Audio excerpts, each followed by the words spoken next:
it's my turn to answer the questions that I posed to everybody, my favorite moments with the Cypher, as well as the relationships that have been built up. And I think because, I'm the leader of the project and all this kind of thing, I'm also going to get into my least favorite moments and the things that I wish we could improve and that we are hoping to improve over time.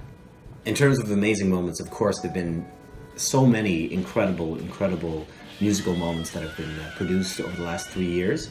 But I think for me, the stuff that really sticks with me is, I'm not trying to be cheesy here, but it's the human stuff. It's the ridiculous, stupid shit.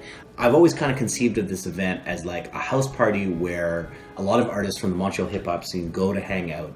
After their gigs, they go hang out there and maybe they have a drink, maybe grab a bite, and then go up on stage and perform if they so feel it. The things that have stuck to me are those stupid things that happen at a house party. A few weeks ago, we did the Big Shaq tune, Man's Not Hot. Of course, ridiculous in itself, and of course, we had to do it in full winter coat. The Halloween, I always love the Halloween editions, and this year, if you saw the photos or if you were there, you know that we all dressed up as the world's scariest monster, Donald Trump, and we all came out and gave a salute and played America Fuck Yeah from Team America as the opening song. That was like a phenomenal moment for me. And then there's all kinds of other stuff like Butterbeats, when he hosts on the sign-up sheet, he usually ends up doodling little characters and stuff. Emile Farley has hands down top 3 bass faces in town. Emile Farley, undoubtedly. The fact that David Osei bought red shoes because he knew that red kept coming back in the dress code and he wanted to have something appropriate. That hit me in multiple ways. I love the shoes, of course, but also just the fact that he went to that extra effort. Knowing the amount of time involved in this night for the performers, for the people in the house band, and the dedication and the sacrifices that people have made, I know that certain people have gone straight from the end of the gig to their work and slept at work, or not slept at work and just like started, which is insane. I know that certain people have essentially made no money or even lost money because of where they live, and they don't have a car, and they had to take a cab. I mean, that's crazy. That's a crazy level of dedication that I am awestruck by and amazed by, and super impressed. It definitely does stick with me as something that I remember about what people do. In terms of the relationships, I mean, that's all kind of tying into the relationships. There's also been certain professional relationships that have built up. Definitely the fact that we've played at Jazz Fest the past 3 years in a row. Last year, the brass band played every day of Jazz Fest. Well, there you go. So the brass band playing every day of Jazz Fest came from the relationships we built up that in the past were playing the Savoy. I got a shout out to Laurent Saunier, the VP of Programming, who has been a big support of us since day one. If not for Laurent, we would not have the success that we have had, that's for sure. We've also had a lot of people come to me or come to us to kind of find ways to collaborate. Although this kind of ties into the negative side. So I would say one of my biggest regrets. So first of all, one of my biggest regrets is the fact that the night doesn't run itself. I'm essentially the one that does not everything. We do have a team. We do have a few people that do different things. But at the end of the day, I'm spending way too much time on this. It does not yet bring in enough income. To me, the issue is income. If this event were bringing in some form, not necessarily directly from the event, but if in some way there was enough income coming in that we could pay for somebody to promote the event on a regular professional basis, if we could pay for all these different things so that if I die tomorrow, everything continues running and it's not like a giant pain for somebody to take over at this point, that would be my ideal view. That and that's why I see it in terms of funding, because yes, I'm willing to do everything, but that's because it's like, my pet project or whatever. But if it should work to the extent that anyone could take over and run this. Anyone qualified could take over and run this. But unfortunately, who in the world would do that for the almost non-existent pay that there is? It doesn't make sense, So that's probably my biggest regret, and that's something that we're hoping to address in the future, but I mean, I've been kind of saying this since day one. It's also a thing of, for me, the dream for this event has always been that it would be free. That's another regret. That in some way we would find the funding, we would find the sponsorship to make the event free, because it's supposed to be a community event. It's supposed to be, you know, a jam session, and it's always bothered me a little bit that people have to pay to come in. But there's no other way of also at the same time trying to pay everyone involved in the event. Like, if you just decide not to pay anybody, okay, that's fine. But I don't really know how to do it otherwise. And of course, what we're putting on is more than just a jam session with the opening acts, with all these other kinds of things. Yes. So another regret, or another area in which I wish we could do better, is promotion. Now, I know that people are probably thinking, man, you guys do a pretty good job of promotion. To a certain degree, you know, obviously we've had a certain amount of success with the promotion that we've done. But I think it can always be better. I think there are tons of people who have never heard of the event, who, if they had heard of the event, or if they'd come once, they would like it, but they don't know about it. I'll tell a little story. I was at Canadian Tire just randomly picking up some stuff, and I ran into Monkey. For those who don't know, Monkey is a great hip-hop artist, both on the visual art, graffiti side, and as an MC, freestyle MC, and of course releasing tons of albums. I can't even count how many albums he's released. And he's also guest hosted at the Cypher a bunch of times. And he was saying, hey man, like, really great job, like Cypher, you've been doing a great job on promotion.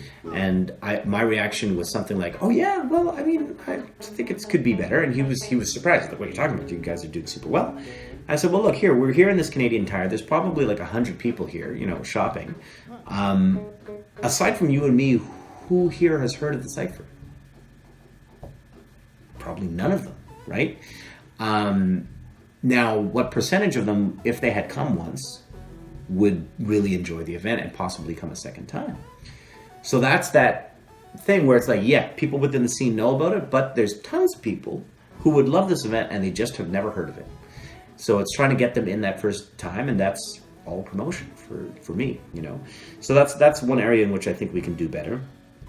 And this brings us to the last area of improvement, which is really a community improvement thing.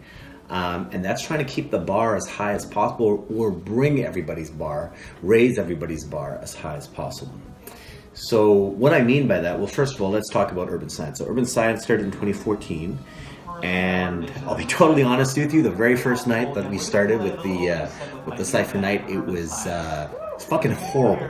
The hosting was bad, the playing was bad, organizationally it was bad. Like, everything was bad. I mean, look, there was obviously some promise to it, otherwise I would not have continued. But that first night was full of issues. Over time, you know, we've figured those out. I think hosting has improved. I think the playing of the band has improved. Since that time, about a month or two in, actually I think it was 2 months in, we basically, I wouldn't say changed our musical concept, but started doing a lot more. Like, when you go to see the Cypher, you're expecting to hear well-known, you know, hip-hop tracks, or sometimes unknown hip-hop tracks. You're expecting to hear us kind of re-explore with a live band certain tracks. The reason why we did that was because we ourselves did not have what I felt was a very strong hip-hop sound. We needed to learn repertoire. I mean, how else do we learn a style but to learn repertoire? Over the last 2-3 years, you know, I think that's improved a lot. I think that we definitely now have that hip-hop sound, or have a better sense of where that hip-hop sound comes from.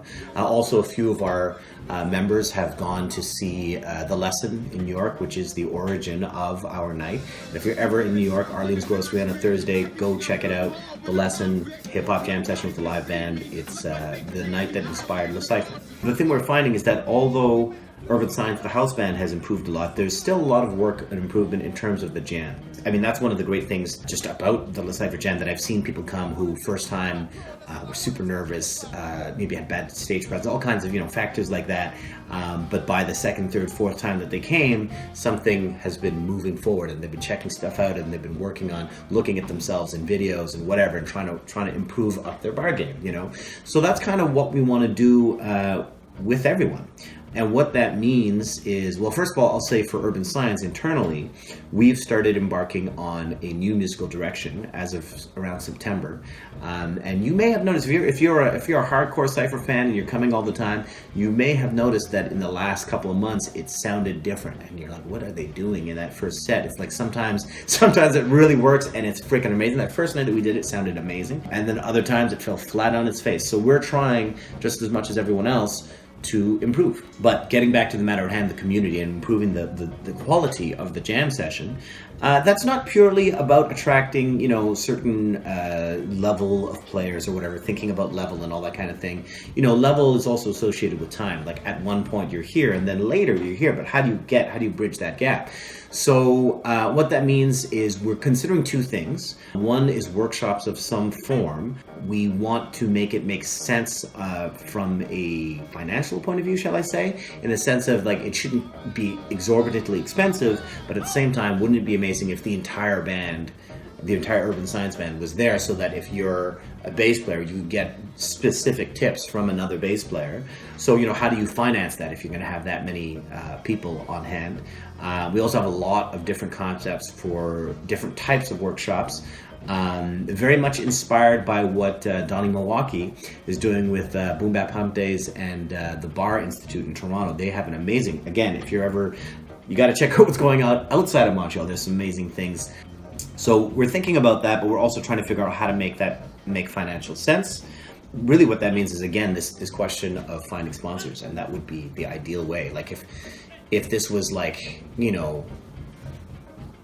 Ford Motor Company presents the Urban Science Music Academy, and that means that the thing is free and they have professional sound, audio, video recording and all this kind of stuff, and it goes on, that's a trade-off I personally am willing to make. But yeah, so then the other option, speaking of audio and video, is making some instructional videos for there's certain basic things that we feel are lacking in the sense of on the instrumental side. Sometimes people come and they think this is a miscellaneous funky jam, which it is not. It is a hip-hop jam session, and people don't really have that aesthetic in their ear, and it shows. People come and they don't really know the difference between a generic funky beat and a hip-hop beat.